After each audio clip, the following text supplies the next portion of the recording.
Good morning. I'd like to start today's video with a quarantine quote.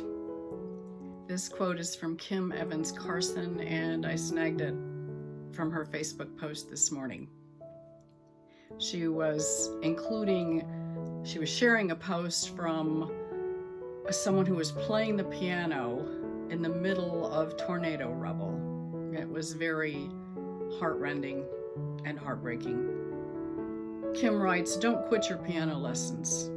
When the world is crumbling around you, you have the ability to sit down to an instrument that may be as broken as you are and bare your soul. It responds by giving life to your emotions. The music may not be perfect. We aren't perfect. But the marriage of sounds expressed through your soul is not only healing, but necessary. Keep playing and keep singing."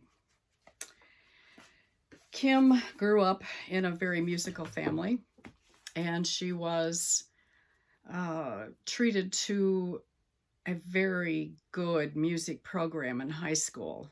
My son was also the beneficiary of that same music program. So what does music do for you? During this time of quarantines and social distancing, you might want to consider calling on music to get you through the dark days. I'm finally coming to the realization that we're all born with the ability to sing, with a love of music. We surely listen to choirs of angels in our premortal existence. And then once we're born, I think we spend a lot of time searching for that same sound. But for too many of us, the music dies an early death. It did for me.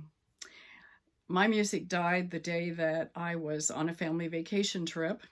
I was singing the Star-Spangled Banner at the top of my lungs from the back seat, and I was told to shut up, that I could not sing. So that day kind of signed the death warrant for my music, but I did later discover it. In fact, I discovered it by singing in a choir at church after my second husband died. I still sing in a church choir when we can have church. And I also sing with the Sweet Adelines group, which is very, very motivational and a lot of fun. I hope that you'll think about singing or discovering your own kind of music while you're cooped up at home. Rediscover your music mojo, and here are some suggestions about how to do that. Sing while you disinfect. Play and sing oldies on your stereo or a favorite radio station while you work from home. Sing the Itsy Bitsy Spider to your grandchildren on FaceTime. Belt out a favorite hymn while you're looking out the window and washing your hands for the umpteenth time. Jam out with your son and on your air guitars while you both watch AC/DC play Thunderstruck on a YouTube video. Scream away this dang virus. Thunderstruck! Yeah, Thunderstruck! If you can't stand your own singing voice, use your listening ears or your video eyes and call up your faves on YouTube. This might be the time to pick up the guitar that's been gathering dust in a corner of your house and learn to play chords if you don't know how to play the guitar. Again, check out the multitude of YouTube videos that are out there that will help you learn to play the piano or the guitar or other instruments. If you don't have a guitar, play a kazoo. Put a piece of wax paper over a comb and make your own kazoo. Or get out that mini drum that somebody got you mini steel drum that somebody got you for Christmas and learn to play that.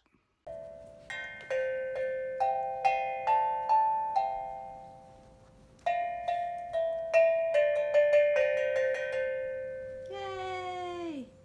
Many decades ago, I bought a spinet piano. I paid for it $25 a month until it was mine.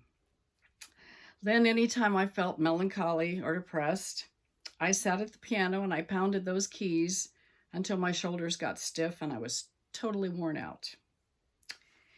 These days, I don't play the piano when I'm depressed because I'm not anymore. I play it when I'm happy, and I've learned to play it in front of my husband without being afraid that he's going to criticize me. He plays the guitar, and I don't criticize him either. I just listen and feel the music come out of his soul. Find your own singing voice, your own ability to play some kind of instrument. Compose your own etude on a pandemic theme. Then help your children and your grandchildren find their voices and their own music. When you've found it, embarrass yourself in front of a video screen like I'm doing right now. But notice I'm not singing or playing the piano. Maybe I'll get up enough courage to do that for one of these quarantine chapters. I asked my son Michael recently to record himself singing a song that he shared with his classmates at their senior lock-in right before graduation. He tells me now that doing this was a total embarrassment. He just embarrassed himself. He kind of resisted doing this for me, but I'm counting on his forgiveness. Embarrassed or not, our music is one of the most valuable legacies we can leave for our friends and our families. Take it away, Louis Armstrong. I see skies blue, clouds are white, bright blessed day, dark sacred night, and I think to myself, what a wonderful world.